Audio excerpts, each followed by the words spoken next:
Hello everyone, welcome to my channel door to study. तो अभी आपके सेमेस्टर 1 एग्जाम्स चल रहे हैं, इजंट इट? आज हिंदी एग्जाम्स था, यानी कि 3 दिसंबर को। तो जो सब हिंदी अपने ऑप्शनल के तरह लिए थे, उन सब का एग्जाम्स आज था। सो आई होप कि सबका हिंदी एग्जाम बहुत ही अच्छा गया होगा, इजंट इट? तो और कल आपका हिस्ट्री सिविक्स एग्जाम था, तो कमेंट में आप लिख के बताएंगे कि आपका हिस्ट्री सिविक्स एग्जाम कैसा गया। अब नेक्स्ट आने वाला है 6 दिसंबर को मैथ्स एग्जाम। तो अभी आपके पास 2 दिन और है, इजंट इट? यानी कि 4 दिसंबर एंड 5 दिसंबर। तो आज के वीडियो में मैं आपको ये बताऊंगी, ये टिप्स, ये कुछ तरीके बताऊंगी जिस तरह से आप अपने मैथ्स एग्जाम में जो परफॉर्म करेंगे उसका लेवल बढ़ा सकते हैं। अंडरस्टूड? तो मैं ये नहीं कहूँगी कि you will get a full on full, क्योंकि इट डिपेंड्स कि आप ऑलरेडी कितना प्रिपेयर कर चुके हैं। बट डेफिनेटली ये वीडियो देखने के बाद आप जितना भी परफॉर्म करते उससे एक लेवल हाई ही आप परफॉर्म करके आएंगे। ओके, इतना मैं कह सकती हूँ, बिकॉज आप अभी तक कितना प्रिपेयर किए हैं उसके ऊपर डिपेंड करता है कि आपका मार्क्स किस तरह से आएगा, इजंट इट? सो बट इतना है कि आपका परफॉर्मेंस का लेवल ज़रूर बढ़ेगा, तो वीडियो को लास्ट तक देखें। ओके, तो पहला मैं लिखी हूँ रिलैक्स। तो आप सोचेंगे भाई मैथ्स इतना पढ़ने के लिए है, इतना प्रैक्टिस मीन्स प्रॉब्लम सॉल्व करने के लिए है, और आप रिलैक्स करने के लिए बोल रहे हैं। सी, आपको पहली बात यह है कि टेंशन नहीं लेना है कि इतना सारा चैप्टर्स बाकी है, मैं ये सब चैप्टर्स का एक्सरसाइज सॉल्व नहीं की हूँ। ये सब सोचकर आपको टेंशन नहीं लेना है, क्योंकि अगर आप टेंस्ड रहेंगे देन ये जो 2 दिन, ये जो गैप मिला है, ये दिन को भी आप बर्बाद कर देंगे। Understood? So first take a deep breath, okay, ताकि आप रिलैक्स हो पाए। देन ये है पहला स्टेप कि आपको रिलैक्स होना है। एक स्ट्रेस अपने माइंड में क्रिएट नहीं करना है, ओके? क्योंकि उससे आपका जितना भी लेवल ऑफ कॉन्फिडेंस है, जितना भी पढ़ने का एफिशिएंसी है, वो सब और बहुत ही लेवल तक घट जाएंगे। अंडरस्टूड? तो पहला है रिलैक्स करना है, ओके? नेक्स्ट है रिवाइज ऑल फॉर्मूले। ओके, ये डे 1 का बात मैं कर रही हूँ, ओके? तो अगर आप मेरा वीडियो अभी देख रहे हैं, यानी कि 3 दिसंबर को देख रहे हैं, देन आपके पास और थोड़ा टाइम ज़्यादा रह जाता है। तो वो टाइम में भी आप क्या करेंगे? पहले तो आपको रिलैक्स ही करना है, देन आपको सारे फॉर्मूले को रिवाइज करना है, ओके?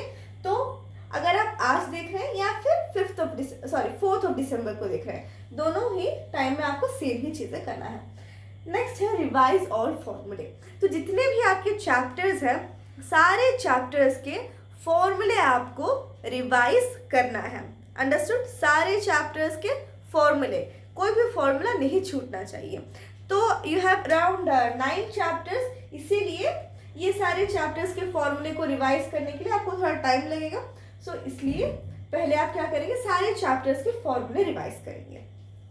नेक्स्ट है, अगर आप अभी तक आपके स्पेसिमेन पेपर या सैम्पल पेपर जो ICSE ने रिलीज़ किया है उससे सॉल्व नहीं किए हैं, अगर नहीं किए हैं, देन आपको क्या करना है? आपको तुरंत ही ये फॉर्मूले सारे रिवाइज करने के बाद वो स्पेसिमेन पेपर को निकालना है, वो सैम्पल पेपर को निकालना है और उससे सॉल्व करना है। अंडरस्टूड? इससे आप बिल्कुल मिस नहीं करेंगे, ओके? और अगर आप ऑलरेडी सॉल्व कर चुके हैं दैट इट्स वेरी गुड। तो नेक्स्ट आप क्या करेंगे? आप और कोई पब्लिशर्स या और कोई बुक से एक सैम्पल पेपर को पक्का सॉल्व करके जाएंगे। अंडरस्टूड? इससे क्या होगा? आपका कॉन्फिडेंस थोड़ा बढ़ेगा। कोई टॉपिक बाई चांस आपसे छूट गया है, तो आप ये सैम्पल पेपर को सॉल्व करते टाइम अगर वो टॉपिक से रिलेटेड क्वेश्चंस है, then you will not forget to revise that topic. Understood? तो इस तरह से पहला तो आप टाइम मैनेज करना सीखेंगे। यस, वन मोर थिंग, ये जो आप स्पेसिमेन पेपर या सैम्पल पेपर सॉल्व करेंगे, इसे टाइम बाउंड मैनर में ही सॉल्व करेंगे। अंडरस्टूड? जितना टाइम आपके पास एग्जामिनेशन हॉल में होगा, उतना ही टाइम में आपको ये पेपर सॉल्व करना है। तो पहली बात तो आपको कॉन्फिडेंस आएगा, दूसरा आपको पता चलेगा कि टाइम मैनेजमेंट किस तरह से करना है आपके क्वेश्चंस में। आपके क्वेश्चन पेपर को सॉल्व करने के लिए, और तीसरा है कि कहीं से कोई टॉपिक छूट गया है या फिर कोई टॉपिक आपको उतना स्ट्रांग नहीं है, देन आप जब ये सैम्पल पेपर सॉल्व करेंगे तो आपको पता लग जाएगा and you will be able to work on that topic. Okay, तो ये सब आपको करना है डे 1 में। अगर आपका ये सब हो जाता है डे 1 में, दैन इट्स वेरी गुड। और अगर आपके पास टाइम है देन आपको क्या करना है नेक्स्ट, और अगर आपके पास टाइम नहीं है देन डे 2 में ये सब करना है। ओके, तो डे 2 में आपको सारे एग्जाम्पल्स को, मीन्स जितने भी चैप्टर्स हैं आपके, ये 9 चैप्टर्स से 9 चैप्टर्स के एग्जाम्पल्स को आपको कवर करना है। यानी कि आप देखेंगे, आई होप कि आप सब ऑलरेडी कुछ ना कुछ तो किए ही होंगे मैथ्स में, इजंट इट? ऐसा तो नहीं होगा कि आप बिल्कुल नहीं पढ़े होंगे। सो इवन इफ आप बिल्कुल नहीं पढ़े हैं देन आपको ये फॉर्मूले रिवाइज करना है, ये एक स्पेसिमेन पेपर, सैम्पल पेपर आपको सॉल्व करना ही है। अगर आपको नहीं आता है तो आप टाइम बाउंड मैनर में पहले सॉल्व करेंगे, और फिर जो सब क्वेश्चंस आपके गलत हुए, जो सब क्वेश्चंस आप नहीं कर पाए, ये सबको डेफिनेटली एट द एंड आपको करना है। ओके, उसके प्रोसीजर्स देखकर आपको डेफिनेटली सॉल्व करना है। ऐसा नहीं है कि हाँ नहीं आया तो छोड़ देते हैं, ऐसा नहीं है। अंडरस्टूड? तो इस सब के लिए मैं फर्स्ट डे 1 रखी हूँ। नेक्स्ट डे में आपको क्या करना है, सारे एग्जाम्पल्स कवर करना है। ओके, तो जो स्टूडेंट्स ऑलरेडी ये सारे सब एग्जाम्पल्स एक्सरसाइज कर चुके हैं वो लोग ओवरव्यू लेंगे, means they will just revise, और जो नहीं किए हैं they have to do it. Okay, at least examples आपको सारे करना ही पड़ेगा। ओके, नेक्स्ट है don't miss the exercise. Okay, तो आई होप कि आई नो कि बहुत सारे बच्चे ऑलरेडी एक्सरसाइज अपने कॉपीज में सॉल्व करके रख चुके होंगे। तो आपको क्या करना है, you have to take those copies, you have to take out your book and you have to, means आपको क्या करना है कि जैसे आपको पता है कि एक एक्सरसाइज में जो पहला क्वेश्चन दिया रहेगा उसी के टाइप के दूसरा, तीसरा, चौथा, इस तरह के क्वेश्चंस दिया रहता है। तो आपको हर वो चार नंबर सॉल्व नहीं करना है। पहला नंबर आप सॉल्व करेंगे, आपका प्रोसीजर राइट है, प्रोसेस राइट है, इट्स फाइन। देन आपको 2, नंबर 2, नंबर 3, नंबर 4 ये सब सॉल्व नहीं करना है। तो इस तरह से आप नंबर्स को लीव करते हुए सारे एक्सरसाइजेस को कवर करेंगे। Okay, so I also know कि एक दिन में 9 चैप्टर्स के एक्सरसाइज को कवर करना पॉसिबल नहीं है, इसीलिए मैं बोली कि आपको बस कुछ पिक अप नंबर्स ही सॉल्व करना है, यानी कि सिमिलर टाइप्स के 2-3 नंबर सॉल्व नहीं करना है। अंडरस्टूड? और मैं कॉपी क्यों निकाल के रखने के लिए बोली, क्योंकि आप ऑलरेडी उसमें सॉल्व कर चुके हैं। So you can just refer to it, देखने के लिए कि हम जो प्रोसेस कर रहे हैं वो करेक्ट है कि नहीं। अंडरस्टूड? सो इतना करने के बाद अगर आपके पास और टाइम बाकी बचता है then I will definitely suggest you कि आप एक बार वो जो फॉर्मूले है उसे बहुत ही क्विकली हाफ एन आवर में देख लेंगे, और उसके बाद और एक सैम्पल पेपर सॉल्व करके जाएंगे। ओके, इतना है, आपको इतना चीज़ें आपको करना है। Okay, to increase your performance level. Understood? तो नेक्स्ट यस, पहले ही मीन्स इधर मैं जो डोंट मिस द, अच्छा एग्जाम्पल्स तो आपके सारे चैप्टर्स का कवर करना है। ओके, और डोंट मिस द एक्सरसाइज जो बोली, तो एक्सरसाइज में अगर आपके पास इतना टाइम नहीं बच रहा है देन आप कुछ चैप्टर्स जो इजी है, जो आपके लिए इजी है, वो चैप्टर्स के एक्सरसाइज को मिस कर सकते हैं, means only and only if you have no time. Understood? उसी केस में, otherwise I will strongly recommend you to do the exercise. Okay, तो बट अगर बाई चांस नहीं टाइम है देन आप कुछ इजी चैप्टर्स के एक्सरसाइजेस को छोड़ सकते हैं, बट वो चैप्टर्स के आपको एग्जाम्पल्स बिल्कुल स्किप नहीं करने हैं। अंडरस्टूड? सो अब आपके कमर्शियल मैथमेटिक्स में 2 चैप्टर है, इजंट इट? तो जीएसटी और बैंकिंग। तो बैंकिंग के तो नॉर्मली जो फॉर्मूले लगा के ही बहुत सारे क्वेश्चन सॉल्व हो जाते हैं। सो you should definitely do these 2 chapters very well. Okay, then algebra में 6 चैप्टर्स है, इनमें से बहुत सारे इजी चैप्टर्स हैं, isn't it? और ज्योमेट्री में आपका सिमिलरिटी आ रहा है और वो भी बहुत ही इजी चैप्टर है, once you know all the theorems। और एक फ़ायदा आपको इस MCQ बेस्ड क्वेश्चन पेपर होने की वजह से आपके बहुत सारे फ़ायदे भी हो रहे हैं। सो यूटिलाइज दैम। ओके, मीन्स उसे यूटिलाइज करके आपको अच्छे मार्क अच्छे परफॉर्मेंस देना है। ओके, पहला तो ये है कि स्टेप्स रिक्वायर्ड नहीं है, तो आप बेकार में जो रफ शीट्स आपको प्रोवाइड किया जाएगा उसमें आप बेकार में स्टेप्स नहीं लिखेंगे।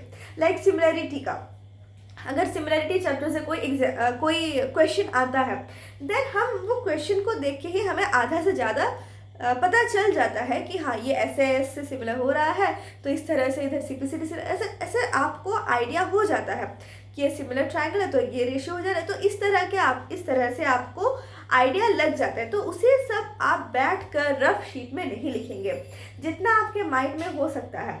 हाँ, हियर अगेन आपको बहुत ओवर कॉन्फिडेंट नहीं बनना है कि हाँ मैं माइंड में कर लूँगा और कुछ गलती नहीं होगा। ओके, जितना so you know your level, isn't it. तो जितना आप कर सकते हैं अपने माइंड में उतना आप माइंड में कीजिए, बाकी जो है पेपर में कीजिए। तो इस तरह से आपका टाइम जो है सेव होगा।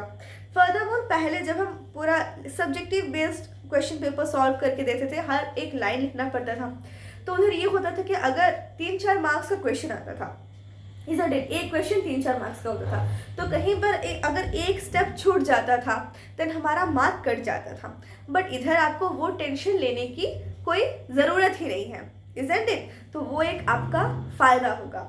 सो वंस अगेन, आपको सारे स्टेप्स नहीं लिखना है। जो स्टेप्स आप छोटे छोटे स्टेप्स, ओके, बहुत बड़ा बड़ा स्टेप्स को अगर आप माइंड में कर लेंगे देन आपका रॉन्ग होने का चांसेस भी बढ़ जाएगा। अंडरस्टूड? तो जितना आप छोटे छोटे स्टेप्स को अपने माइंड में कर सकते हैं उसे माइंड में ही कीजिएगा, और जो रिक्वायर्ड रहेगा, जो आपको करना इंपॉर्टेंट रहेगा, उसी को आप बस पेपर में करेंगे। तो इससे आपका क्या होगा, टाइम सेव होगा। अंडरस्टूड? टाइम सेव होगा तो आपके पास आपके पास रिवाइज करने का टाइम बचेगा, मीन्स चेकआउट करने का टाइम बचेगा कि सारा क्वेश्चन का आंसर मैं करेक्ट की हूँ कि नहीं। Understood? So this is a tip to save your time. Understood? Next is hit and try method. तो ऑलरेडी आपको 4 ऑप्शन दिए जाते हैं, तो अगर आपको वो क्वेश्चन बिल्कुल नहीं आ रहा है देन कोई क्वेश्चंस में आप हिट एंड ट्रायल भी कर सकते हैं। लाइक फैक्टराइजेशन से रिलेटेड कोई क्वेश्चंस में आप कभी कभी हिट एंड ट्रायल लगा सकते हैं, but I will definitely not recommend to you कि आप हिट एंड ट्रायल लगाएं। But by chance, means only at the last, means this is the last thing you have to do if you don't know the question. Okay, अगर आपको वो question solve करना बिल्कुल नहीं आता है, तब जाकर, अगर फैक्टराइजेशन जैसे चैप्टर से क्वेश्चन है, तब जाके आप हिट एंड ट्रायल मेथड कहीं कोई क्वेश्चंस में लगा सकते हैं। तो ये कौन कौन सा क्वेश्चन है आपको तभी पता चल रहा होगा जब आप ऑलरेडी सैम्पल पेपर सॉल्व कर चुके होंगे। Okay, then next is don't leave any question. Okay, तो एज यू नो कि इधर नेगेटिव मार्किंग नहीं है, तो आपको आपको टेंशन नहीं लेना है कि अगर मैं कोई मैं आंसर गलत टिक कर दूंगा तो मेरा मार्क कट जाएगा। सो आप क्या करेंगे, जितना हो सके सॉल्व करेंगे, और अगर बिल्कुल आपको आइडिया नहीं लग रहा है देन कोई सा भी ऑप्शन एक टिक करके ही आएंगे, मीन्स कोई सा भी ऑप्शन एक चूज करके ही आएंगे। ऐसा नहीं होना चाहिए कि आप वो क्वेश्चन ही छोड़ दिए हम, बाय लक अगर वो आंसर करेक्ट हो गया देन आपको पॉइंट्स मिल जाएंगे, isn't it? So these are the things that I wanted to say you all. Okay, ये 2 दिन, day 1 और day 2 में आपको इस तरह से आपका डे प्लान आउट करना है कि आपका जो परफॉर्मेंस लेवल है वो बढ़ पाए। और कुछ चीज़ें एग्जाम के दिन यानी कि 6 दिसंबर को आपको क्या करना है। ऐसा नहीं होना चाहिए कि जो सब चीज़ें आपको लेकर जाना है एग्जामिनेशन हॉल में उसे आप सुबह उठकर पैक कर रहे हैं। नेवर। आपको सोने से पहले यानी कि 5 दिसंबर को सोने जाने से पहले आपको सारी चीज़ें पैक करके रख के सोने जाना है। Means you have to means arrange your books and bag. Okay, means आपको अपने बैग में जो सब वाटर बोतल, एग्जाम बोर्ड, जो सब लेके जाना है वो सब आपको भरना है, उसके बाद आपको सोना है। अंडरस्टूड? और सुबह आप लेट नहीं करेंगे एग्जाम हॉल में जाने के लिए। Okay, you have to be very punctual, क्योंकि अगर हम लेट करते हैं देन मीन्स हमारे मन में ऑलरेडी टेंशन रहता है, तो वो टेंशन आपके एग्जाम पेपर में भी दिख सकता है। ओके, इसलिए मैं कहती हूँ कि आपको पंक्चुअल होना है। ओके, एंड हैव कॉन्फिडेंस कि अच्छा होगा, एग्जाम आपका अच्छा होगा. ओके, नेगेटिव थॉट्स के साथ आप एग्जामिनेशन हॉल में नहीं जाएंगे. Okay, so these are the things that I wanted to share with you all. And I hope कि आप ये चीज़ें, ये टिप्स अगर आप फॉलो करेंगे, ये जो भी हम बताइए आप इन सब को फॉलो करेंगे, देन आपका परफॉर्मेंस लेवल पक्का थोड़ा से मीन्स पक्का इंक्रीज होगा. अंडरस्टूड?